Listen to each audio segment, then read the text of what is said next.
Hello, my name is Chuck Easley, and in this presentation I'll be talking about university-industry partnerships, including examples from MIT and Stanford. So a little bit, first of all, about my background. I currently teach in the Stanford Technology Ventures program, and I did my PhD at MIT Sloan in the business school. Along the way, I've been involved in a number of entrepreneurial ventures and also worked with venture capital firms such as Flagship Ventures and Lux Capital. I got my undergraduate degree from Duke University, where I did my first startup venture, Sundance Genetics.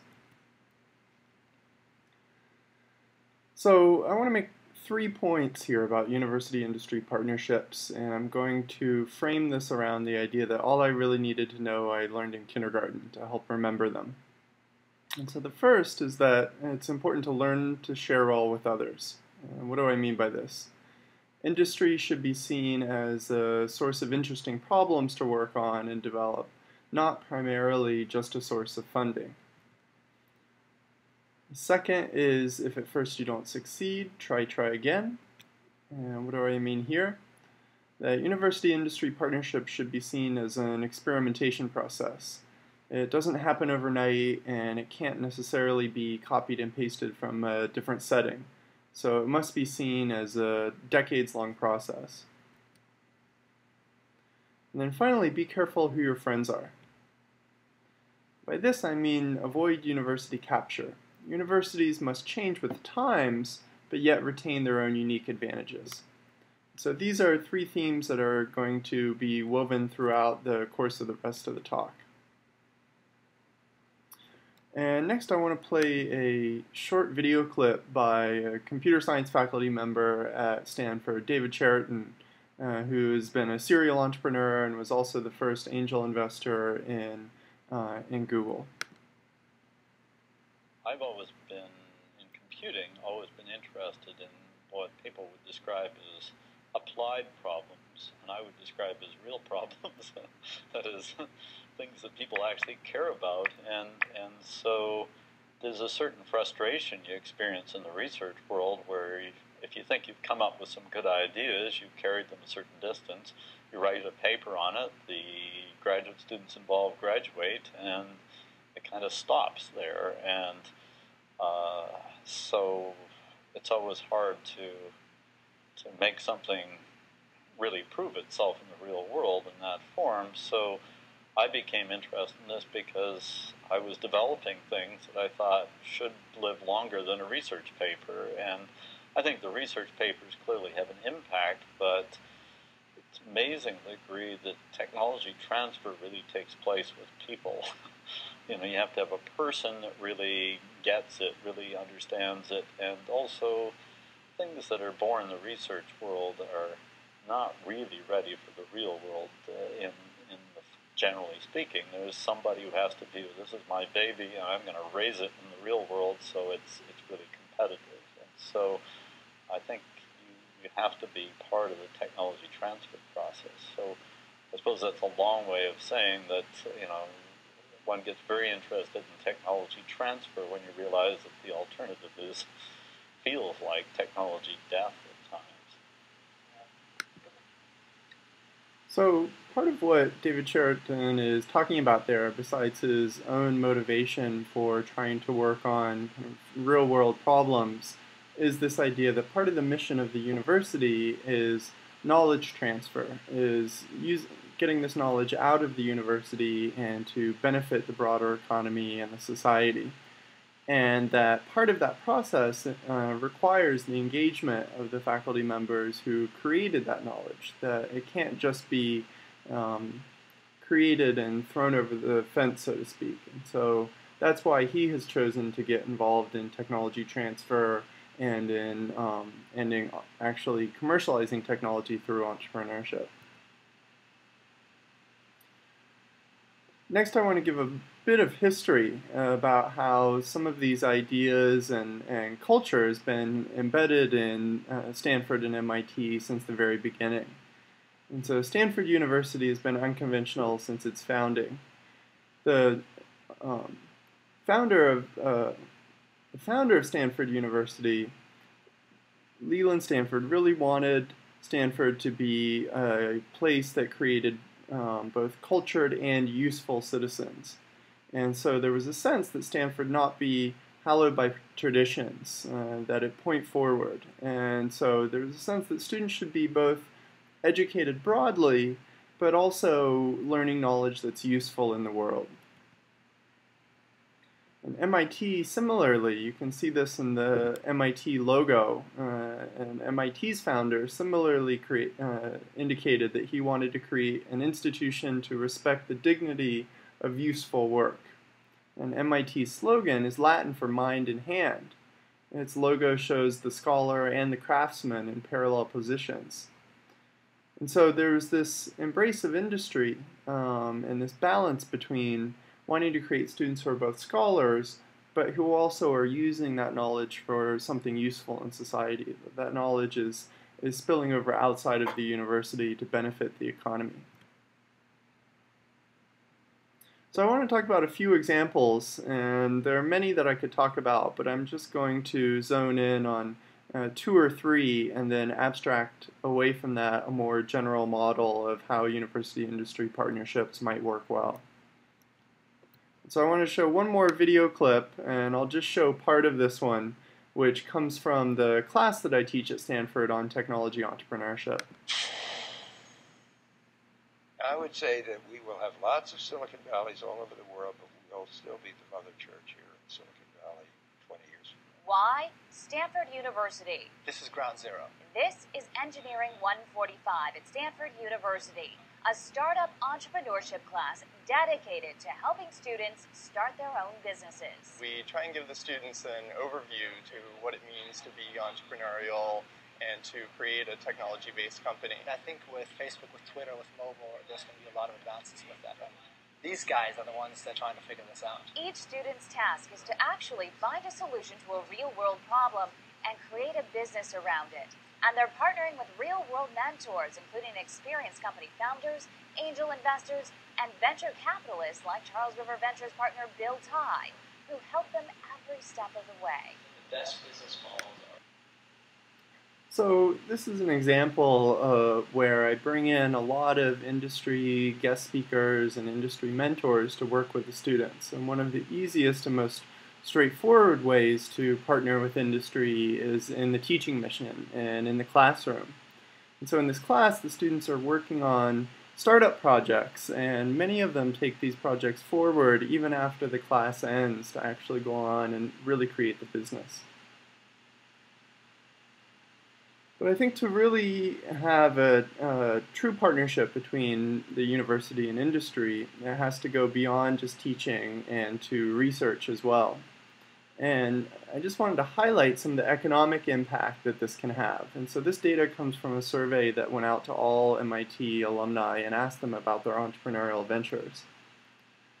And so from this survey, we can start to calculate the incredible economic impact the alumni have had, which includes creating over 25,000 currently active companies, generating 3.3 million jobs, and almost $2 trillion in annual worldwide revenues.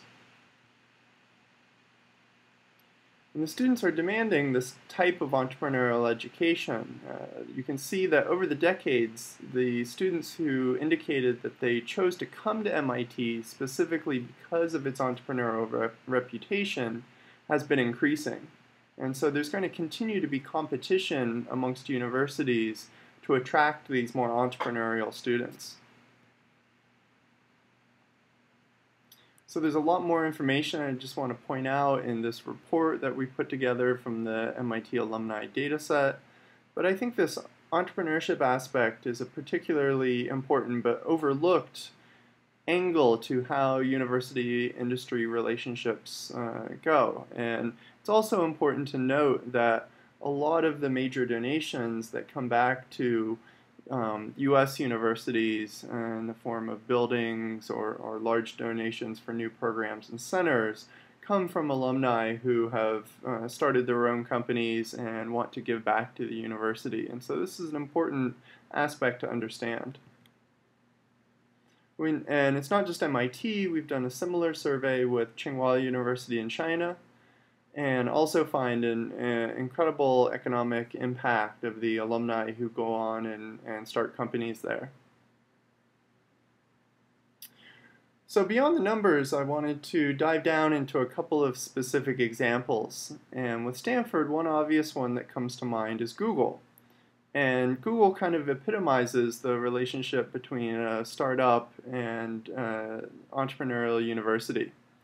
And this has been a long-standing relationship now throughout Google's history and to its eventual status as an industry leader in search. So the two founders, as you probably know, Larry and Sergey, met in 1995 while they were in the computer science department as PhD students at Stanford. They initially looked at using citations from one publication to another to create a more powerful search engine. This they initially called Backrub. And PageRank was its successor when they extended this beyond just library search into the broader web. So they worked closely with their faculty advisors on this and also consulted with David Cheriton, who was in the earlier video. They operated the service on Stanford servers for the entire first year. And the students worked with Stanford's Office of Technology Licensing on a licensing agreement for the technology. And alumnus Andy Bechtolsheim, co-founder of Sun Microsystems, and CS professor David Cheriton mentored the two founders and also provided the initial investment to help get the company off the ground. Google in its early years hired a lot of Stanford graduates and also went on to raise venture capital from Sequoia Capital and Kleiner Perkins. Both firms have Stanford alumni as partners. And then as of 2010, $30 billion in revenues. I can tell you as of 2011, the company has about $37 billion in revenues. And a substantial portion of those jobs that they've created, 33,000 jobs, are going to fellow Stanford graduates. And so today, the relationship is deepened, and Stanford and Google continue to work together. Google endows a number of graduate fellowships, a professorship, a number of projects across the campus. Google has licensed other Stanford inventions, as well as acquired some other university spin-offs.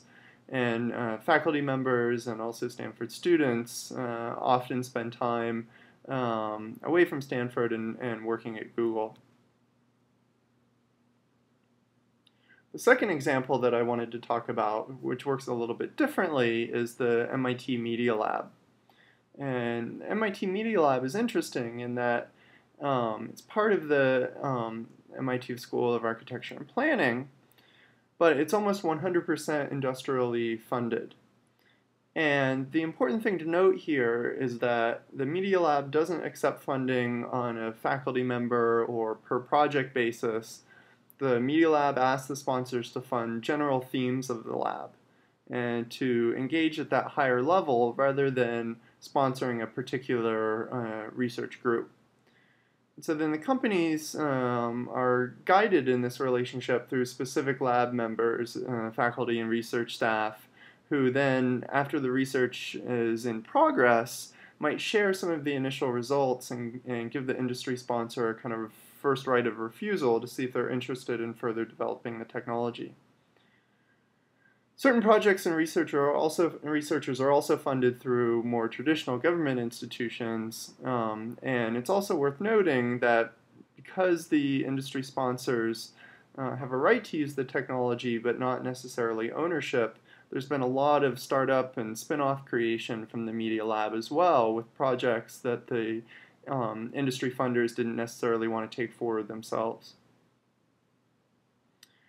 And so the companies sponsoring the lab are at a consortium level or higher, can share in the intellectual property without paying licensing fees or royalties, and non-sponsors are precluded from using the lab developments until at least 2 years after the initial research invention disclosure is made to MIT and to the lab sponsors. So the Media Lab generates about 20 new patents each year. And I wanted to mention briefly my own path, although it's been almost entirely in academia, has included a lot of partnerships with industry, both in terms of entrepreneurship with Sundance Genetics and Neurocog Trials, also in terms of working with venture capital firms while I was a PhD student at MIT, Lux Capital and Flagship Ventures. Sohu.com in China has sponsored my research there. And Sequoia Capital at here in Silicon Valley has sponsored an MIT or a Stanford alumni survey and some further research that I'm working on. I'm also the Morgan Thaler Ventures faculty fellow at Stanford. And I don't want you to get the picture that this is just limited to engineering and the business school. Increasingly with the social web, there's a lot of influence of cognitive psychology, philosophy, linguistics in Silicon Valley and in the high-tech industry. And so the humanities departments are an essential player in all of this as well, and increasingly high-tech firms are hiring people with those more behavioral skills. So there are also things that can go poorly. I don't want to paint just a rosy picture. In particular, when a faculty member invents a new drug or a new medical device and also works on the clinical trials for that drug or device, there's a role for potential conflicts of interest. The other things that you want to avoid are any kind of contracts with industry that involve a restriction on publishing, either in terms of content or timing, diversion from more basic to more applied research. You really want a division of labor. Universities shouldn't be becoming firms. They need to maintain their primary research mission and their intellectual and academic freedom. There also needs to be maintained an open market where we don't want a single venture capital firm dominating the market at a particular university. And there's also some issues I want to mention in a moment on patents on research tools that are worth talking about. And there's a recent Stanford Magazine story on the potential ways that bias can creep into medical studies, even when the authors are fairly transparent about the funding they receive and fairly objective in terms of the science. So these more kind of subtle and insidious conflicts of interest can deal with asking the wrong questions. And so there's been some evidence that, sort of in the Infuse product by Medtronic, we might worry about some of the compensation that faculty members received who went on to demonstrate studies that found no complications. So these aren't necessarily always bad relationships, but there's the potential that has to be looked after for conflict of interest. So I think the key question is there research involved, or is it mostly just development? And so the university needs to maintain its sort of broad goal of promoting high-quality intellectual research and not get into the role of just being contract R&D.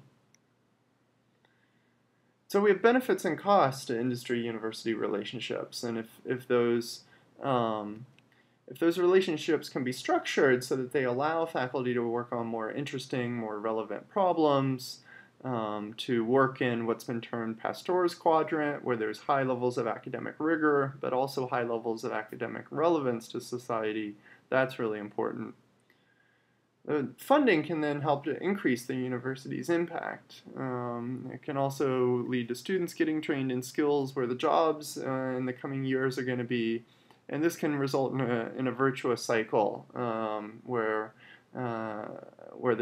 there's then more funding for research, more interesting research gets done, there's more interest on the part of industry in working with the university, and more perceived relevance to the society.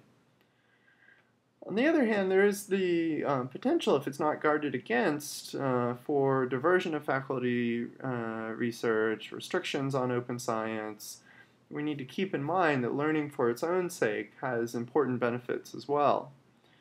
And so, two important points that I wanted to make. One is that you don't necessarily have to have someone at the university acting in a direct conflict of interest. If a high-level administrator is, say, on the board of a company, they might not say anything. They might even exclude themselves from a certain decision being made. But if those underneath that high-level administrator know that he or she is on the board of this company, they're likely to make decisions that would that they anticipate that university president or that dean would like them to make. And so that's a kind of more under the radar, insidious form of conflict of interest that must be guarded against. There was a recent article in the New Yorker under the title "Get Rich You" that talked a bit about Stanford, and so you have to be careful about these relationships clouding the view that society has of the university. I was at Duke as an undergraduate, and so I mentioned the case of patents on research tools. There was a physics faculty member who had patented a new electron microscope, or electron laser, and then subsequently the university, after that faculty member left, the university continued to use this laser as a research tool. And there was a lawsuit against the idea that there was a lawsuit about this against the idea that there was some kind of experimental use exemption. And so this shows some of the difficulties we can get into if research tools that are still needed in basic science become patented and their availability restricted to some degree. So abstracting all this up a level, I think there's always some overlap between what are good academic research interests and problems out in industry where the university can be helpful. So I think ideally we want to have universities working somewhere in this intersection. And there's a spillover benefit that when the university works at this intersection, the students also become better trained with the skills necessary for the problems that industry is going to be coming across in the next several years. And so I think you don't want, industry tends to move forward over time, and there tends to be some lag between university research being invented and eventually being useful to industry. And so I think we want in the university to stay on this sort of bleeding edge of this curve. And I think that's the kind of framework that one can use to think about is this really an optimal form of university-industry relationship that we're thinking about undertaking here. If it's too far on the industry side, it starts to look more like contract R&D, and this model has been undertaken to some extent in some of the Asian countries. On the other hand, if it's too far on the academic side, we need some of that work to be done, but there's perhaps some interesting projects that could then be undertaken to increase the amount of work being done at this intersection and on the sort of leading edge of this intersection. So part of this idea that this is where university-industry partnerships can have their biggest impact comes from the framework that Clay Christensen has created at HBS, where his model of disruptive innovation says there's some level of performance demanded by the market, and this can be along a range. And the existing industry incumbents tend to progress on what are called sustaining innovations, things that the more profitable clients in the market want them to be working on and developing. But then there's the potential for, and I should note that these types of innovations that sort of reinforce the incumbent position in the market and increase their profitability, existing large firms tend to be very good at working at these on their own. They may need university help from time to time, but I think that actually the university can make a much bigger impact and transfer much more knowledge to the industry by working more with startups on disruptive innovations. And so these are innovations that start out with very low performance relative to what the market needs, but have a steep rate of improvement and eventually can come to displace the existing technologies in the industry. And so these are the types of technologies that tend to be more on this academic side of this overlap between academic research interests, things that are relevant for top-tier journals, and industry problems. And so that's basically what I wanted to talk about in the talk today. Just to recap, all I really needed to know, I learned in kindergarten, learned to share well with others, see working with industry as more about finding interesting new problems to work on rather than just being a source of funding for the university. If at first you don't succeed, try again. There needs to be some experimentation to figure out in a certain localized region what the best model is for these relationships. And be careful who your friends are. It's really great to work with industry, but you want to make sure that those relationships are structured so that the university maintains the important thing that's unique about it as an institution. So thank you all very much.